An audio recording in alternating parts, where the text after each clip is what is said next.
The rise of slavery. As you learned in Unit 5, the American colonies needed laborers to work the land. Indentured servants helped, but the demand was much greater than the supply. European shipmasters trading in Africa discovered a rich new source of labor, black slaves. For centuries, it had been common practice in Africa to enslave prisoners of war. These enslaved prisoners often became members of their new families and communities.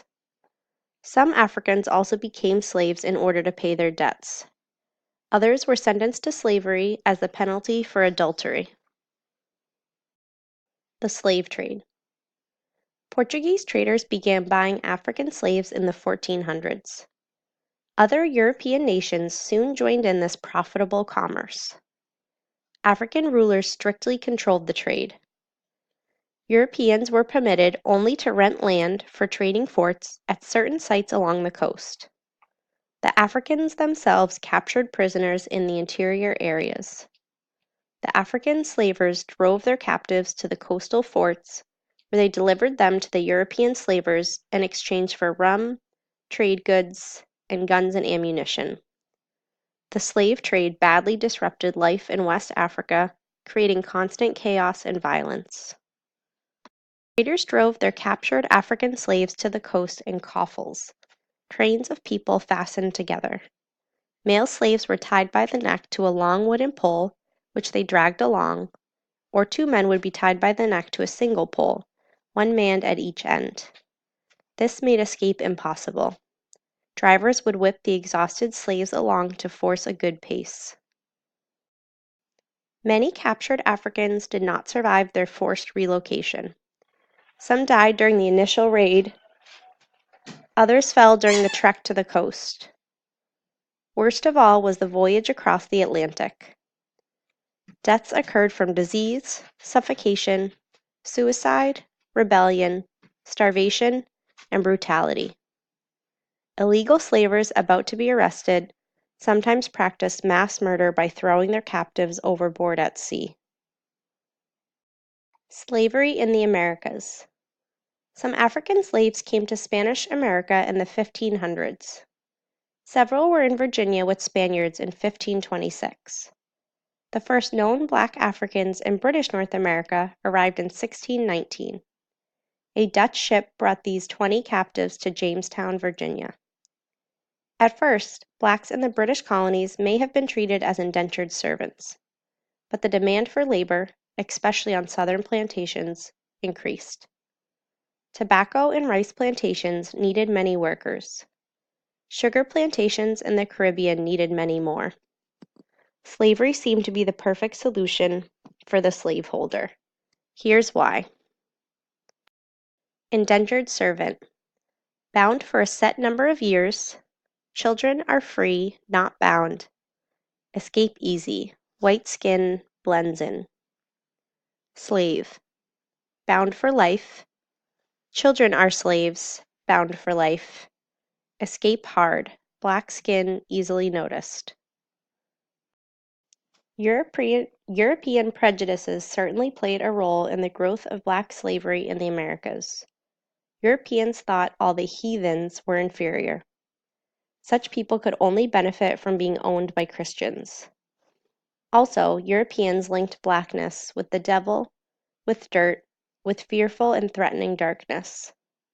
Gradually, slavery became legally established in the colonies. Virginia declared its African slaves perpetual servants in 1662. Maryland enacted a similar law in 1664. The conditions of slave life varied by slave owner and by region. Here's how. Brazil. Male slaves have many chances to become free. Race mixing common. Social levels open. Spanish West Indies. Law gives slaves some rights. Male slaves can buy their own freedom and their children's freedom. French West Indies. Laws control treatment of slaves, but laws are often ignored. Dutch West Indies. Slaves are generally treated harshly. British West Indies / British North America. Few slaves become free. Slaves are chattel, property, objects, not people with rights. Owner's power over slave is total. Black resistance. Blacks, of course, bitterly objected to being slaves, but they had few ways to resist in the North American colonies. An African suddenly placed in an alien society and an alien culture couldn't run away. Where would he go? Who would help her? Blacks not on their owner's plantation would always be spotted because of their skin color. Failure to obey a master's or overseer's orders would result in brutal beatings. Still, some slaves did rebel. Here are some examples. About 25 black slaves set a fire in New York City in 1712. Then, as planned, they killed some of the whites who tried to put out the fire. About 100 slaves attacked whites and fled toward Florida in South Carolina's Stono Rebellion of 1739. They were defeated in a fierce battle against white militia and Indians. Other serious rebellions occurred later in the 1700s and the 1800s. You'll learn more about them in Book 4 of this series. Also, slaves practiced subtler forms of resistance. They performed acts of sabotage, digging up crop seedlings while hoeing weeds, for example, or damaging farm equipment. They pilfered many items, insisting that what belonged to the plantation owner belonged to them as well. They pretended to be too dull-witted to do their tasks correctly. They worked as slowly as possible. They committed many acts of arson.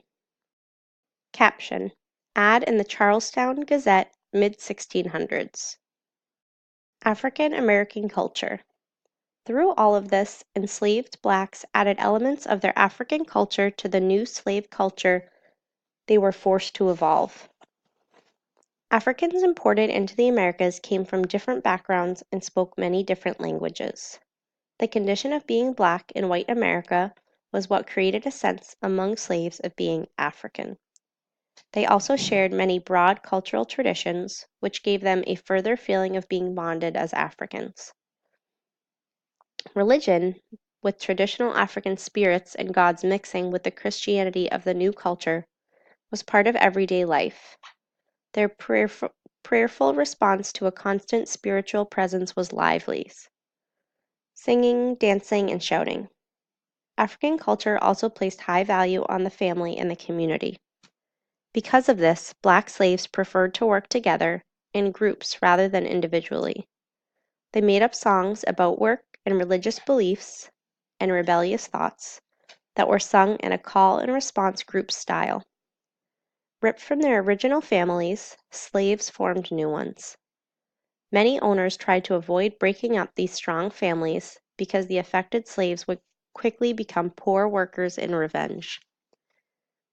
African slaves also brought their folk medicines and charms with them to the Americas.